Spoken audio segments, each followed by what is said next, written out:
It's a cruel world. It is a cruel world. Matter of fact, I'm scared. I don't even want to be out there at night. Here you go. Some more youngsters in the streets after dark, asking for something. What? I don't know. Death? Yeah. Expression. Dave owns another rental in Ravendale. And when that block club complained the tenant was selling crack, he had her evicted. I'm a shotgun in here. We took a method where we contacted the landlord and said, hey, please, you get the people out of the house. You know there's illegal activities going on. Yeah, we're going to take these drugs out. We will promise you a good tenant that'll pay the rent every month, okay? That'll take care of your property. There'll be asset to the block and to the community. The thing is out. I got your gun and your shotgun in the bank. If you don't, because our block is not going to tolerate it, and because we care about our block, we're going to continue to call the police until your house is raided. And once it's raided a couple times, you're going to lose it. I'm Ossie Davis.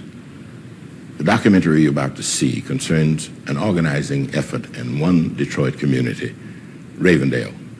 The success of coalition building among neighbors in Ravendale serves as an example for other neighborhoods with life-threatening challenges. The Ravendale Project first aired in Detroit, April the 3rd, 1990. On that same day, President Bush came to Michigan and recognized Ravendale for its promise.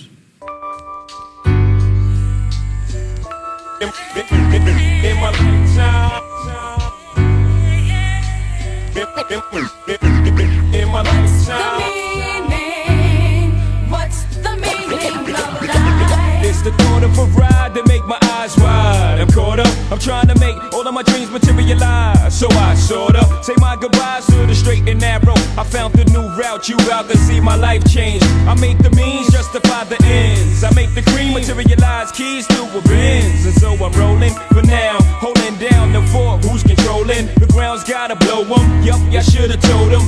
My first felony's approaching. Cop my first key, took a freeze, now I'm frozen. I bought a black Mac, I'm out of control, losing bankrolls on blackjack. You gotta know it always crossed my mind at best, be tapping the lines like Gregory Hines. Still on the phone discussing my biz like it can never be mine. I know the price, know the risk, know the wrongs and the right. Still my blood flows ice, it's just my life. What's the meaning?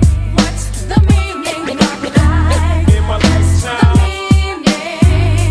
What's the meaning of life? In my lifetime. I like the bass with the ass, flashing cold cash. The big Willie get you chilly when I pass. Is it just a mirage? All these girls think of God. Is this world my world? Am I the star? My star, baby pit dog. I'm getting too large, I'm smoking cigars. All chicks is hollering about chica. The whole city's buzzing, wasn't checking for me a dozen or so months ago. Now I'm all they know, I'm a person. Letting the crystals breathe at the bar, the gold bar under my sleeve. Vernacular 50 G's, I'm talking big cheese. You gotta be down to dig these. Give me a rush like you wouldn't believe. My head's about to bust, accelerating what drives me. Hope I don't gotta die to see. See, I can't lie to me. I know the price, know the risk, know the wrongs and the right. Still my blood flows ice, it's just my life. What's the meaning? What's the meaning of life? In my lifetime. What's the meaning of life? In my lifetime. What's the meaning of life? In my lifetime. What's the meaning of life? In my lifetime. From the beginning, see, we never seen the ending. Running up in all the women, all the linen, all the jewels. We sported bellies, gold dollars, and Pirelli sports cars. The good life, I give you a belly, but that's cool as I zone in the Al Capone. Watch me, cause the Medusa's head on Versace turned me to stone. Now my poems just ain't poems, they bloody when I recite them. Bones get disconnected like the phones. Now I'm a hardened criminal with game like the garden. On my pen pals, life controlled by the warden. Still a thrill makes me blind to the fact I can do real time. I'm a prisoner of my crimes. Know the price, know the risk, know the wrongs and the rights. Now I'm incarcerated for my life. What's the meaning? What's the meaning of life? In my lifetime.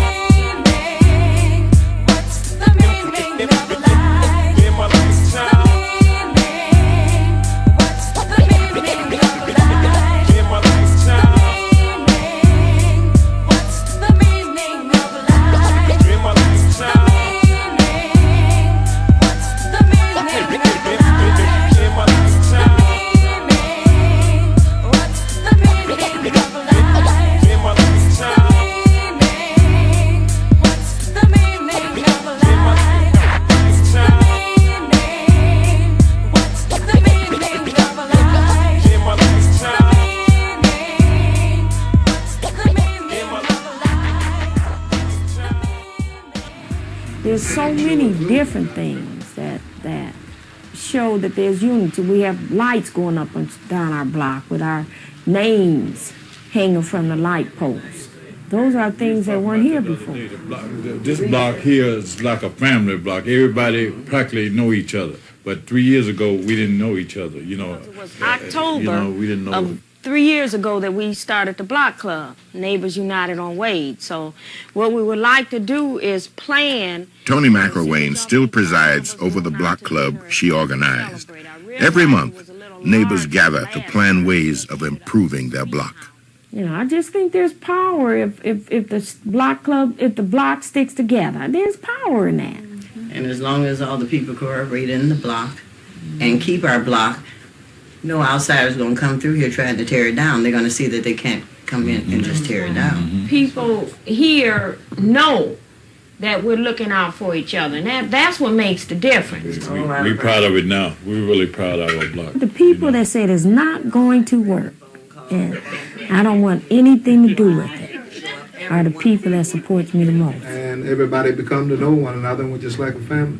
There has been a lot of people drive down this block, you know, just because it's the model block for Ravendale. And we got to remember that, because we are constantly used as the model block. You've got to see this neighborhood in your mind in the way that it's going to be. Let's face it, we are moderate, low, and no income. That's right. I see changes already. So we got to try to maintain what we got. If there's no hope, they don't change. Ravendale is an area on Detroit's east side, just southeast of City Airport. Within these 38 blocks, 1,100 homes house 4,100 people. 1/3 are children. You want your kids to grow up in a better environment than you had. And I fear for my son going to school every day. I'm praying that all mine make it. And I know the rest of the neighbors is praying theirs to make it. And so if I'm really going to stay here, I got to do something. I got 4 daughters, you know. You must touch your knee. Ready? Ravendale is now nearly 90% black. And I feel that it takes us to save their future. Among adults, 1/3 are unemployed. Most of the households receive some form of welfare. You know, the neighborhood started deteriorating, abandoned houses, and then This is a ruined neighborhood. that decaying, that came from a lot of years of self-destruction, you know, among blacks. You know, I'm the first one to say, hey, it came from a lot of years of self-destruction. It wasn't always like that, you know. Last year, there were nearly 100 vacant houses throughout Ravendale. And as the drug situation increased, Many had to be demolished. The majority of these vacant houses have been crack joints or crack dens. people would burn up the houses, I guess drug-related, you know. Over 70 drug houses have operated in the last 2 years in these 38 blocks. 80% were rental properties owned by absentee landlords. But sooner or later, it's going to be a war over here. Because, see, people getting tired, man. Almost always, the renters were single mothers on welfare, given money or crack by dealers for the use of their homes. This is spiritual warfare right here, man. You have 38, average of 35 to 40 homes on each block. You have 1 or 2 crack houses, and everybody's closing their doors. And People that use it and sell it are not the worst people. The worst people are the people that sit back like a bump on a log and watch them and allow them to sell it and ruin the neighborhoods. Those are the worst people. So I personally believe that one crack house cannot ruin a whole block. It's either going to be one or the other. If it do, it's because the neighbors let it happen. And if it doesn't, it's because the neighbors did not let it happen.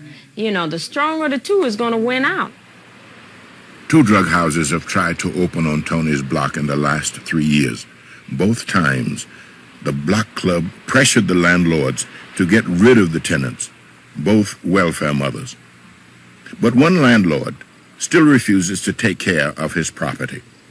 There are landlords that would look at a block club's wanting to participate as an intrusion on their business and an intrusion on their privacy.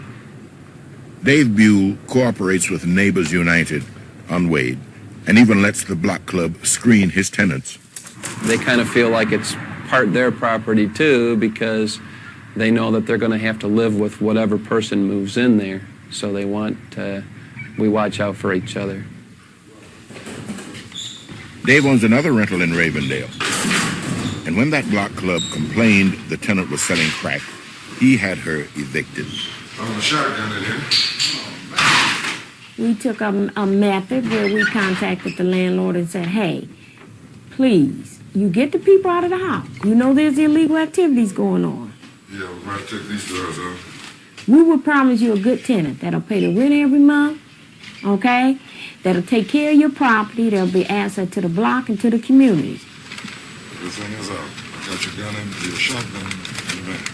If you don't, because our block is not going to tolerate it, and because we care about our block, we're going to continue to call the police until your house is raided. And once it's raided a couple times, you're going to lose it. 2/3 of Ravendale is now organized into block clubs.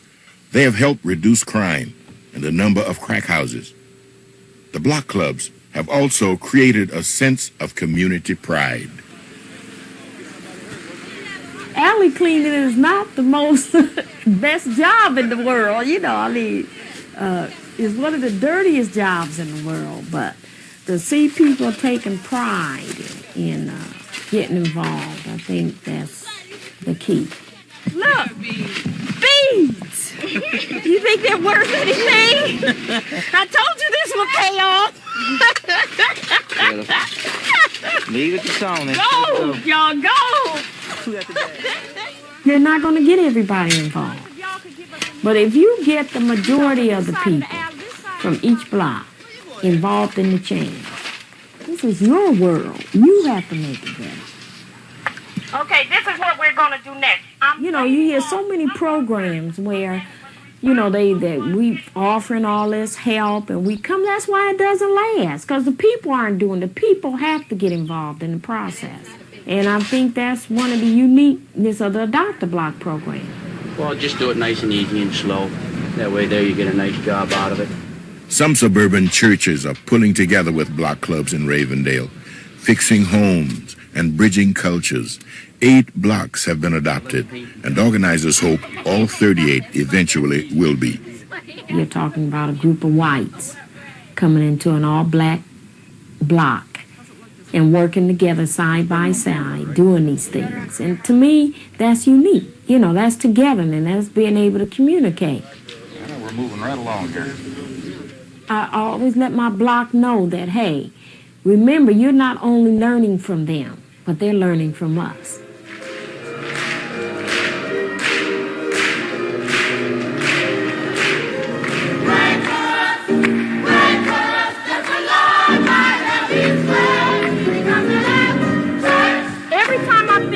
Wade Block Club getting together and St. Clair Shores getting together, it reminds me of a poem that I made. Have you ever thought and wondered how this world would be if everyone was the same color and looked the same as you and me? It really. The church has a mandate to get involved, to be light in darkness.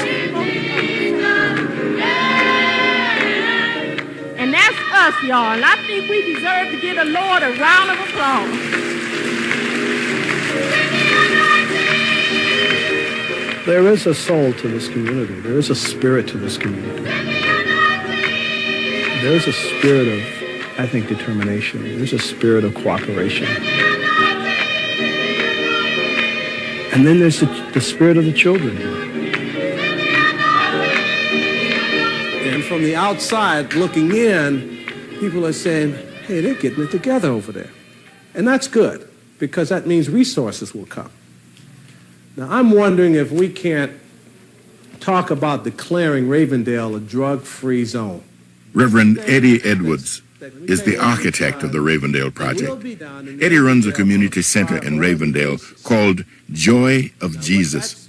Every month, the leaders of the block clubs meet here. What do you think about what's happening right now?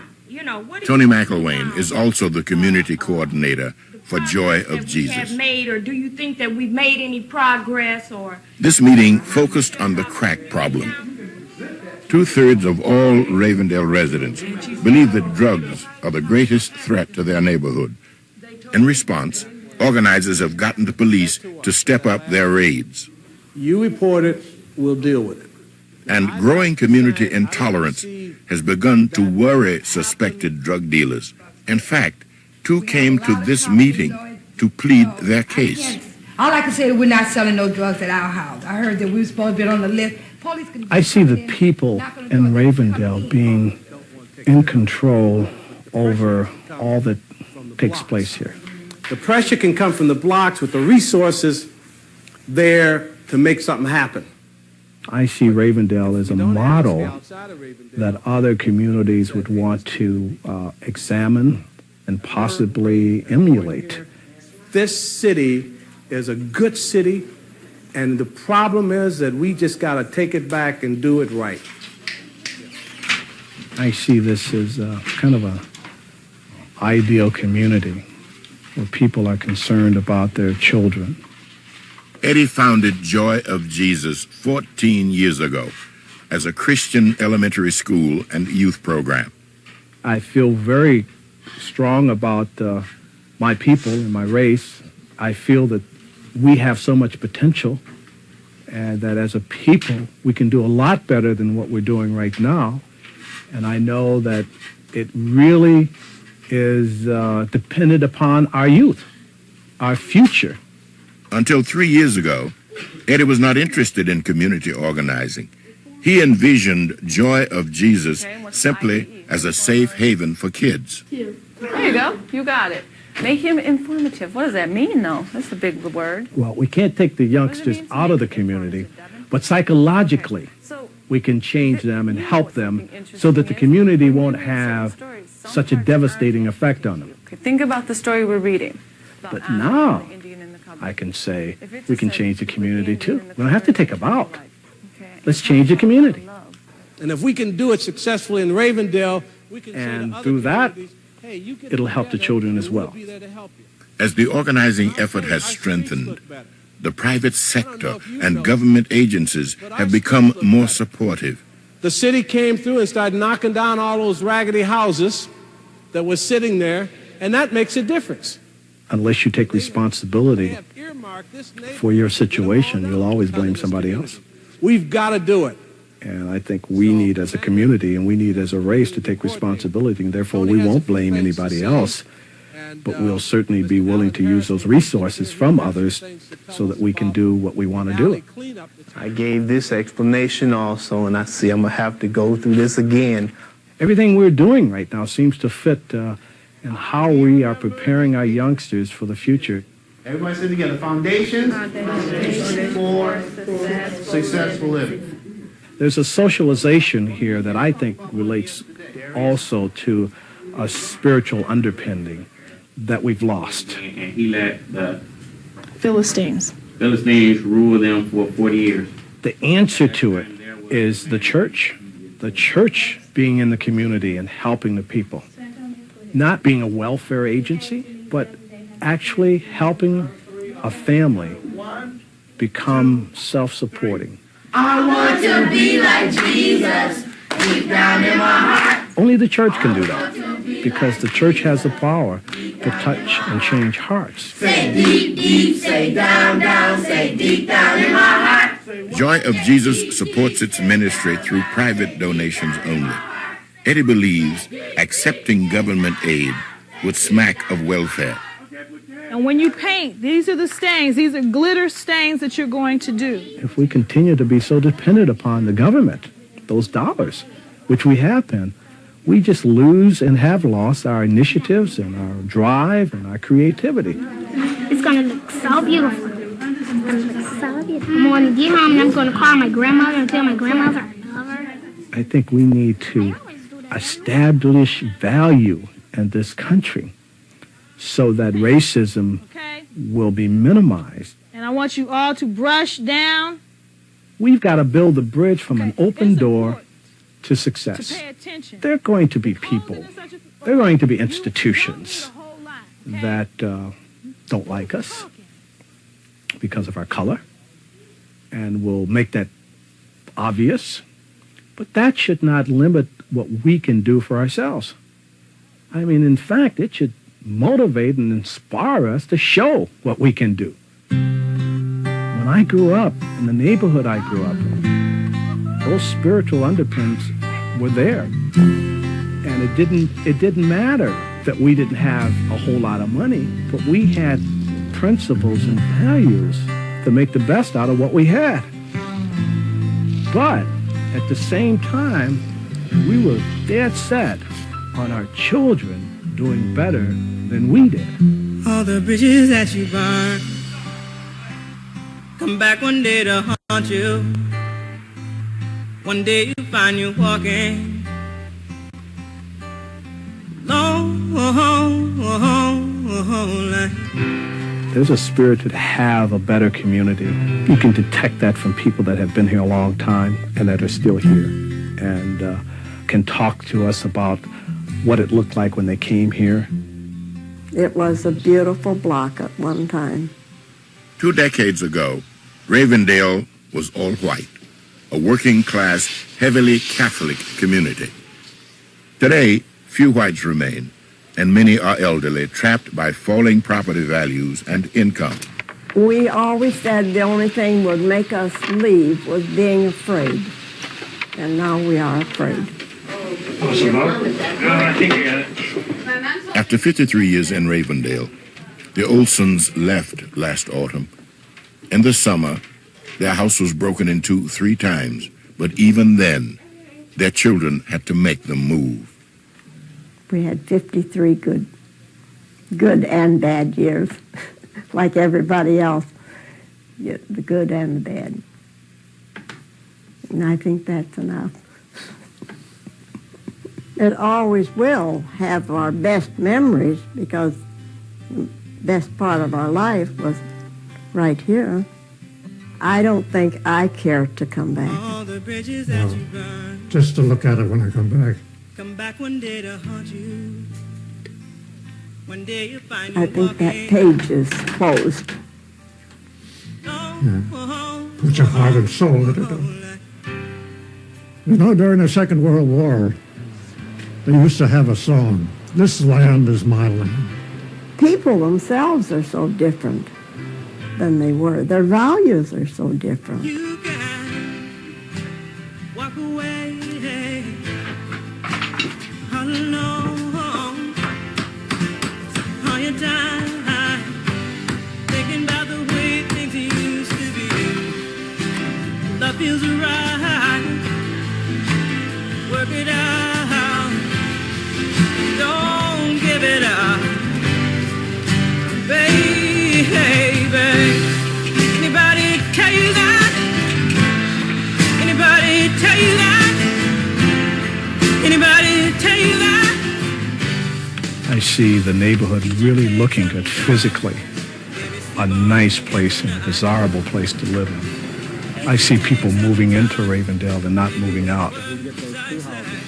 There's no hope unless you want hope, unless you want better, unless you want to live. You should take some time before you throw it all away.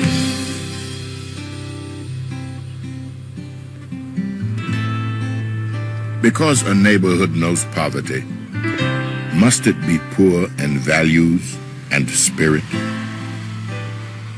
All the bridges that you burn.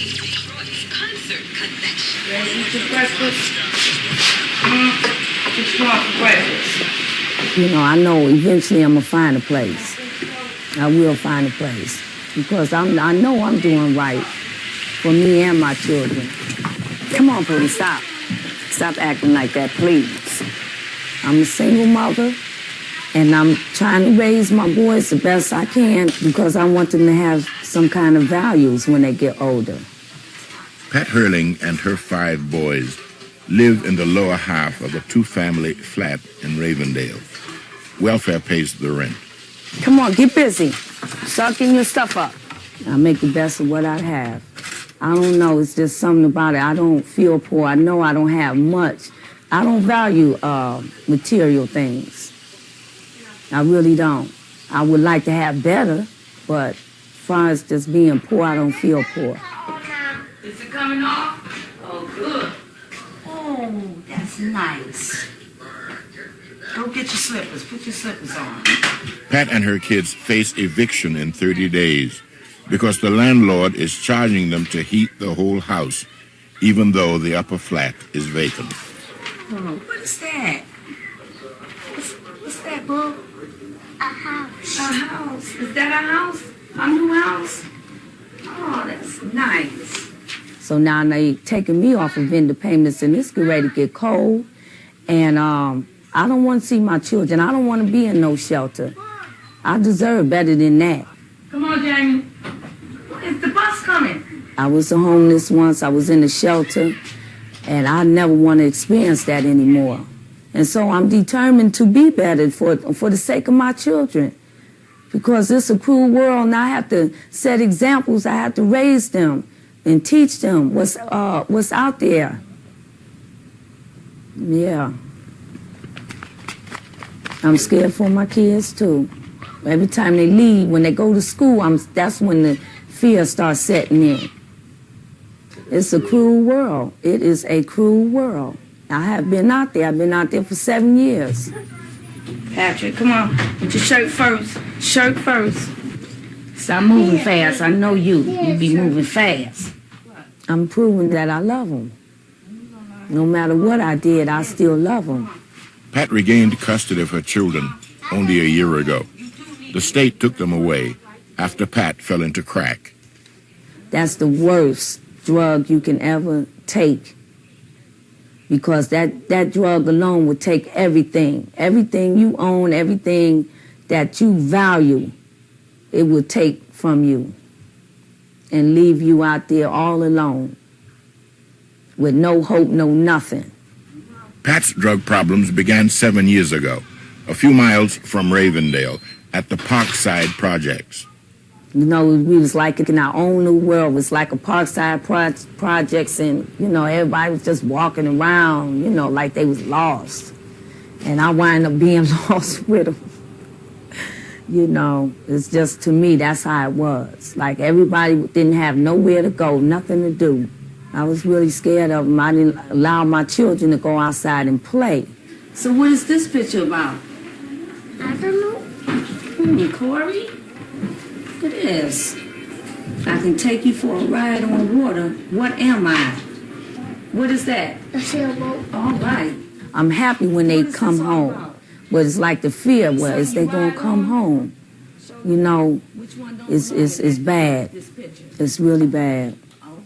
Pat had her first child at 16. She dropped out of high school and has never married. She is now 33. When Pat lost her children, she faced a choice. Everything was happening to me then, you know, and I just didn't want to live. The drug is like that. It's the truth. It's so powerful. You don't care whatsoever. Okay, put your shoes in the box. Come on, Patrick. They took my 2 little boys from me, and that was the last straw right there. I loved them so much, you know, that I refused to let that, you know, take my boys from me. You got homework to do too, right? Good. I asked the person, Child Protective Service, what do I have to do to get them back? It sounded to me that she didn't want me to get them back. And I was telling her, I want my kids. She was telling me the steps that I had to take, so that's what I did. I went and found a job, and I got them back within 4 months. Just the job just, you know, made me feel like I was, you know, somebody.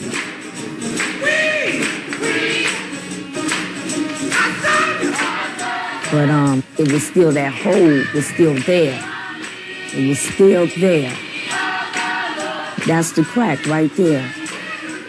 But I was like praying to the Lord, please, you know I don't want to do it. You know, every single day was like, every time I did it was like I was feeling guilty and hurt. But I finally got off of it. Eddie Edwards and his wife brought Pat into the church and got her kids involved with Joy of Jesus. On Sundays, they attend Fountain of Truth together. Our young folk don't fear God, they don't fear man, and they don't fear death. But it's our job as parents. There's some people that, you know, they need help, but they don't want to help themselves. I have 5 children. I don't want to see that happen. No, I don't want to be one, you know, a statistic, the homeless. Well, those bedrooms look good back in there. Yeah. They really do. Sure makes a difference, huh? Yeah. You're going to have a super house here when this is done. Last fall, 3 companies joined with Joy of Jesus to renovate 4 abandoned houses in Ravendale. All had been devastated by drugs. One home was to be given to Pat. But the house was still haunted by its past. Like my past, they think they own me. Across the alley, customers of a crack house were undeterred by the work before them. But the dealers sent word that they would ruin all that was done. Let me take this time to set the record straight. Days later, the crack house was raided, only to reopen just after Pat moved in. Let me take this time to try and make it right. And dark and light and day and night. Cut the grass, shine my shoe. They still don't know about my life or what I suffer or what I went through. My life is just beginning to change, you know, so I'm just picking the right time to tell them. You know, I just got them back recently and, you know, I'm trying to get myself together with them, get them, you know, the values together. That's what I'm trying to do right now. I'm trying to let them know that I love them. I pray the Lord, my soul to take. Good night.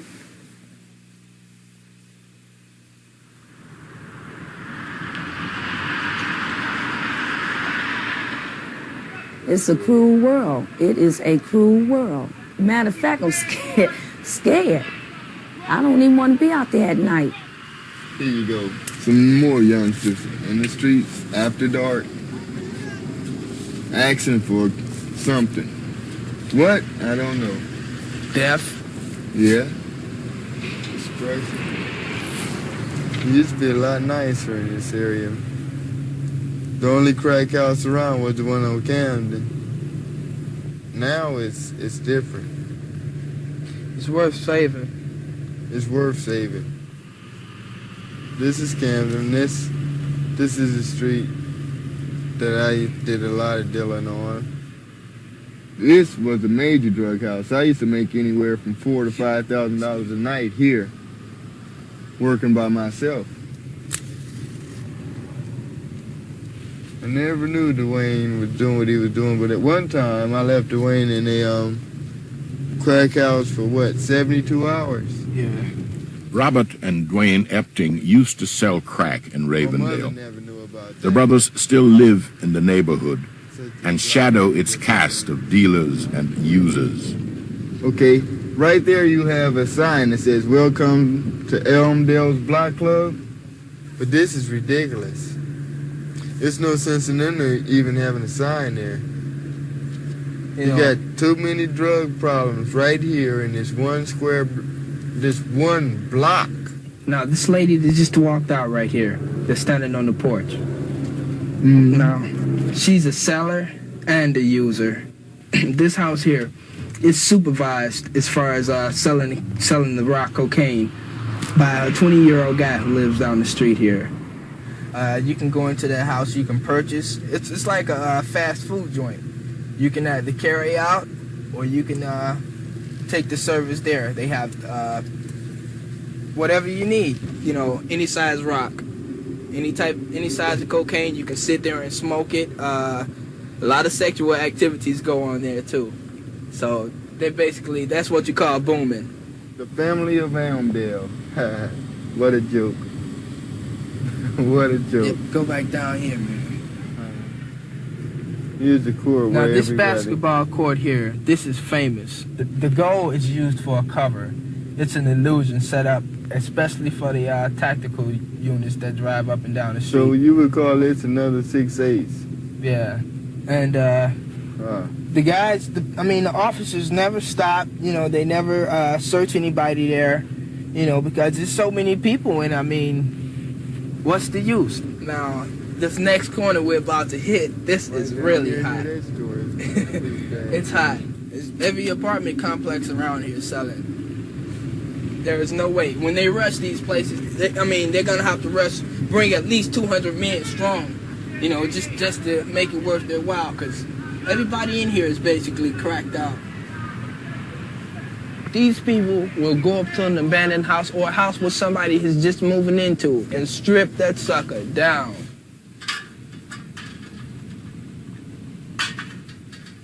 This is a ruined neighborhood. These people around here, they know who's selling the drugs, man. They know. And I don't know why in the hell nobody's been trying to do anything about it. This is what we need. This is togetherness, man. Regardless of what's here. You think somebody gonna stand out there somebody in that door with that big light on and sell some dope? I'm going to tell you exactly what each one of these lights mean that's on. I care right one time. I care twice.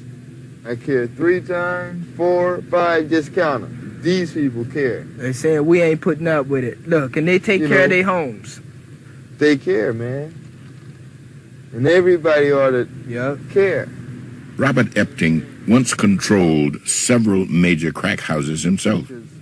Money is to be made in the streets.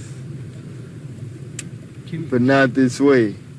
When he decided to get out, he persuaded Dwayne to follow. It's not worth it, man, because, you know, you're going to end up in the graveyard or in jail or in somebody's rehabilitation program. The bottom line is you're going to become a statistic.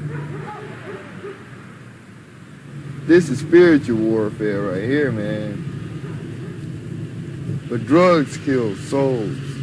You know what they do for a person. I know what it can do to a person, but I never realized what it can do to a community until now. Why should you have to live somewhere and pay for this home and you're afraid to come sit on your porch? We could have went back. We had a couple of dope houses, and, you know, the people in the neighborhood, they took the time to care to call the police to get them out. A few people, as long as they keep on showing progress, and then maybe the others will give in sooner or later. Marilyn and Tom Moss moved on Maiden Street 12 years ago. It was beautiful. It was really beautiful. You know, it was nice the way the people got along around here. Hey, how you doing? It's Mr. Brooks. 2 years ago, Marilyn organized a block club to help rid the block of drug houses and bring neighbors back together. During this period of time that we've been here, since 78, our marriage and relationship went just like the block situation did. If you change your mind, you want to keep an application? Yeah. Okay, then. You know, a lot of times, like the situation about the block club, you may want to give up, but it's worth saving. And so I felt the same way about our relationship, even though sometimes the road really got tough. Daddy, hey, Mama, somebody, this can't fit nowhere. In my household, I always taught a lot of love. Treat a person the way you want to be treated, even though you may not see it coming back to you right then. Treat them good. God's grace, God is good. All the love that I taught. And it all just went out. It's just like it disappeared. I'm like, where's it at? Marilyn and Tom divorced in '87, the year that crack houses threatened the block, the same year that Tom's crack habit broke the family. There was a lot of betrayal involved, a lot of it. You never look at your situation or your lifestyle fit in that category. And then it comes into your life and just takes everything away, just actually suck everything away. Responsibility, love, respect, friendship. It got so bad we had 3 to 4 drug houses on our block. You know, you kept calling and reporting that everyone, different people would call every day.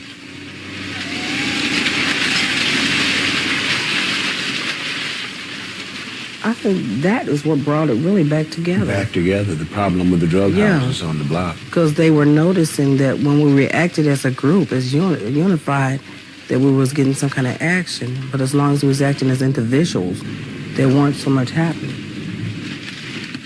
The way this crack has done society and these young people and older people is really pathetic. And it's hard to deal with and hard to accept. When it hits home, it's a different situation. You just don't know how to handle it. Y'all know what this meeting is about. It's the family meeting that we used to have. At least we want. After the divorce, the stress of raising 5 children by herself and organizing a block led Marilyn to a nervous breakdown. I know I was miserable, unhappy, because I was lonely, you know, and I didn't want anybody else because I was still in love with my husband. I had to make a decision on, you know, wow, there's something that's got to be done. You know, get to the source of the problem. And the kids, too, you know, the children, the way they were reacting to this. And I just couldn't, you know, stand it anymore. So I had to do something, make a turnaround. Yeah. I'm going to do it right this time. I started coming over, visiting more. And our relationship started getting, you know, mending back together. This is a job. During the nervous breakdown time, I had just given up all hopes. But then it was that back to this positive side that knew there was hope. And if there was hope for a relationship like mine's in my situation, there's hope for a community. We are here, so we might as well unite and get it together. If you don't help yourself, you don't get nothing. Point blank. Community fell apart. Family fell apart. Didn't it? It sure did. Yeah. Just like that. Family came back together. And the community. Community's coming back together. These last 2 years, I've really put a lot of time and effort into it, and I'm not going to let anybody come around here and slow my efforts down. I'm looking forward to seeing this community go all the way up. I'm looking forward to seeing our relationship go all the way up. I really want to remarry. I've been trying to talk him into it again, but he won't. You know, he's still kind of shaky there. He says, "No, I married you once. I asked you." I said, "No, I asked the first time, and I proposed the first time." So I told him it's his turn now. It's getting there. Boy. Who knows? Maybe you can come back out and tape the wedding.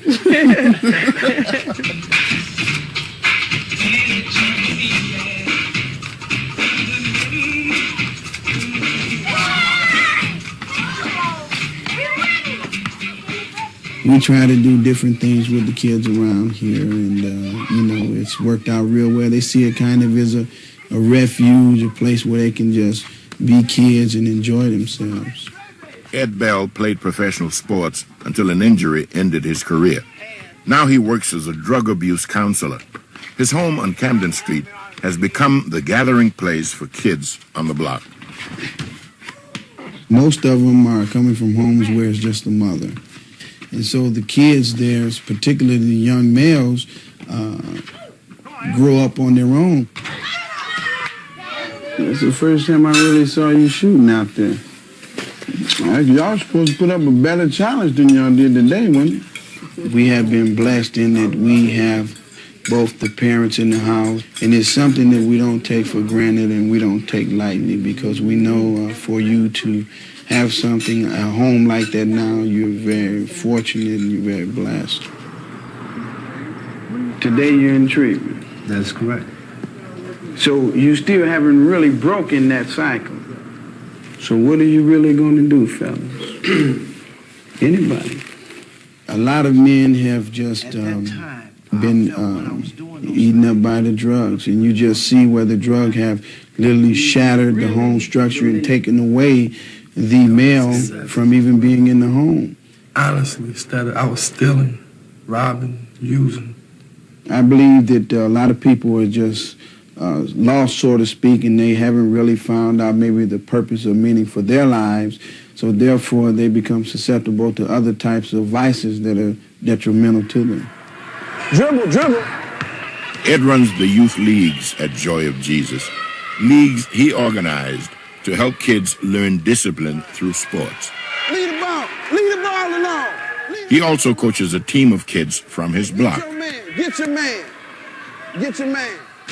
My commitment to the league is because I realize the need for the kids to have a role model, that they can really come in contact with.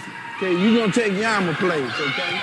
So it becomes much more than a basketball league, and it becomes much more than a situation of a coach and a player because of that male figure missing in the home.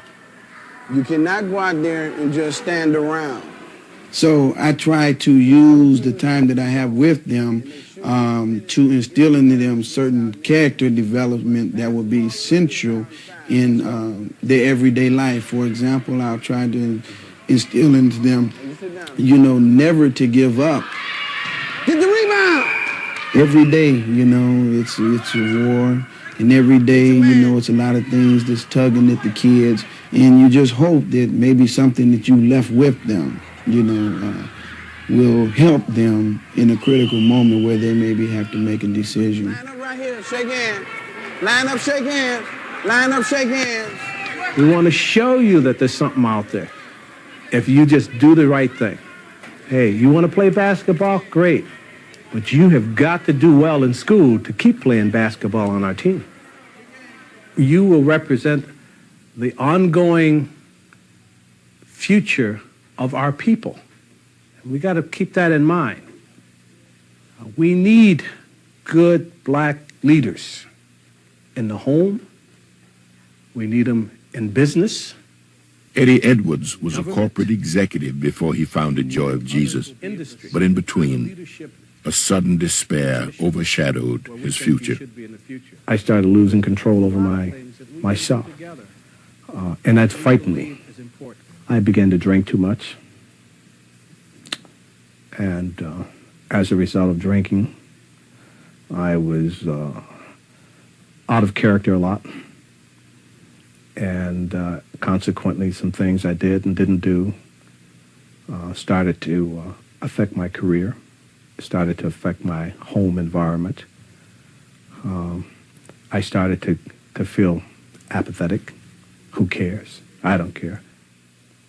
Years from now, we'd like for you to say that I'm where I am now because somebody cared for me and helped me. And every one of you, I want all of you to feel that you have a responsibility to reach back and help somebody else.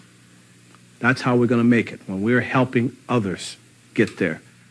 But at the same time, inside of me, there was something saying you do care and you want to succeed. But I couldn't pull it all back together again. It was like I was starting to spiral down. And at the same time, we want to help you want to achieve. We want to see. I just cried out, and I found myself in church. So, that's my experience and my conversion. We're doing it in a neighborhood. We're saying to the people in this neighborhood, help your children. Help them achieve in school. We'll help you help them. Had I not done that, I would have been, at best, alcoholic by now. At best. And probably worse than that, I believe that success is fulfilling your destiny for each one that's here. So I pray that you bless him now. And let us work together to show a nation how we can save our children and see thy glory in the process. In Jesus' name we pray, amen. I'm ordained, and some people ask me, do you have a church? And I said, the community. That's my church, Yeah, she's doing a good job on that house, too, restoring it, bringing it back. Well, I thought they were going to have to tear that down, too. But they come in there and they took their time and worked on that house and restored it, Neighbors united on Wade is the promise of Ravendale's future, as Ravendale is an example for inner city areas everywhere. But just 3 years ago, neighbors here believed that this block could not be brought together. Not until this lady here, with her ambitious, sweet self, started up the block, started knocking it on the door and uniting people in the neighborhood. Without this lady here, It couldn't have been done. it couldn't have been done. And she's just a very sweet darling. person, She's a and darling, worker. you know. She is a good worker. It wasn't easy. You know, knocking on those doors, not knowing what's behind the doors, though. It wasn't easy. You know, I mean, people, you know, slam the door in your face and tell you it's not going to work. And I think I must about 3 or 4 times, oh, I'm not going to live here this long. So I don't want to become involved. I'm thinking about moving because it's not like it used to be. It was coming to the point where it was deteriorating. On one block of Elmdale, the decay of drugs and neglect has left an almost tangible despair. They was smoking when the house got really bad burnt. They was still in there smoking they cracking. It's too much drugs, you know, on the block, and it's a lost cause. We can understand why you got the door shut, but I'm trying to get people down to it. We're trying to pull this block together. We're trying to get a block club started over here. I started off just like this. When somebody say, you know, it's not going to work and these people don't want anything, I know what they feel. And we're trying to get people to come to the meeting tonight at 7 o'clock. I think what motivated me was I knew there was another generation coming up. I was on welfare, you know, and I'm not ashamed to say that, because I felt that you could make a change. I mean, anything can be changed. 2 out of 10 ain't bad. It took me, the ADC mother, to get out here and start this block club. For you and your kids, we have to stick together to make the change. And what's going to happen is you guys are going to be a part of the change in this area, okay? I worked myself off of welfare. I knew I had the choice. And it's just the same as the block club. I knew I had the responsibility to make it better.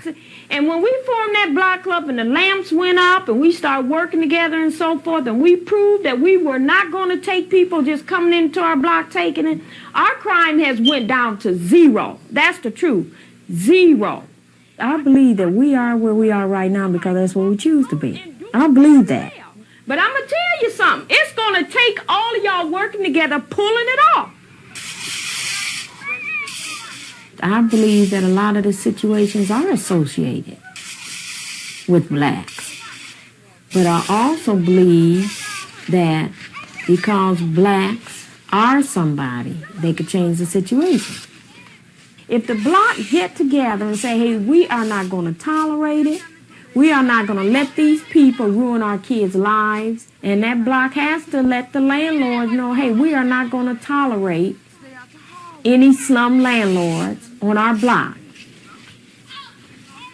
I get mad at the landlords where they're just collecting the rent money. Their rent is being vented. They don't care. A lot of them just do not care. Where your toys at? Sister, where your toys at? Kim Green is a single mother on welfare living close to Joy of Jesus. Her rental agency is notorious for bleeding properties until disrepair becomes condemnation. Superior Realty owes the city nearly $100,000 in back taxes. He doesn't care at all. He doesn't care. He's like, you play by my rules. That's my understanding. You play by my rules. I'm gonna live in the suburbs, and you're gonna live over here in this house, or else. Then you have the tenant. Also let the tenant know evidently you don't care either, or you wouldn't be here. You know, why allow him to get away with that? He can only go so far. 2 months after Kim moved in, an electrical problem sparked a fire in an upstairs bedroom. Kim and her little girls escaped unharmed.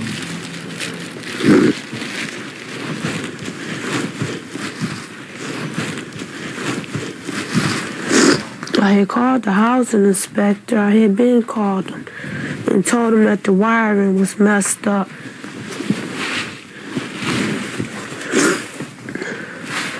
But seeing how they don't care, they didn't make him do anything about the wiring. Everything gone. Everything. Everything. From day one. Wouldn't have been able to get out the windows or the back door if it would have been right here in this living room. This is pitiful. This is a shame.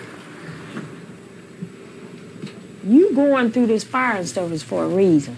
I mean, you're going to have to get out of this situation. After the fire, Kim moved in with a friend. Tony tried to help her find another place to rent. You know, I understand that you need the welfare and all that right now, but you got to get out of it. You know, now I'm willing to help you as long as I can, but like I said... Kim never followed up with Tony. 2 months later, she moved outside of Ravendale. That you don't deserve to live like that. And one reason I say that is because I've been through the same, believe it or not, I've been through the same thing. I came in Detroit in 1972, okay? All the bridges that you burned. On welfare, 4 kids, hadn't finished school, lived in one of the worst sections of Detroit. I was living in a situation where I was very fearful of my husband. You know, my self-image was as low as you can go. When I attempted suicide that last time, I felt so ashamed. And I woke up that next morning, I looked in the mirror and I said, gosh, I gotta get out. I'm somebody. You know, Lord, just show me the way and I'll prove to you I'm somebody. And I think I just pulled up, I grabbed the kids, told them, let's go, and I walked out. And I went, you know, got my high school diploma.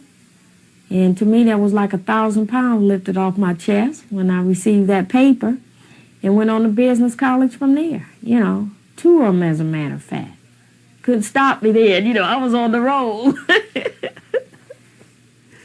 But, you know, that's what really made me change that situation is that I knew things had to be better, you know.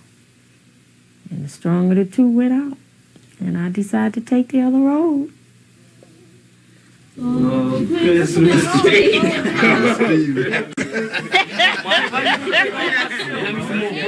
For Tony and Roger, the season of giving celebrates many things.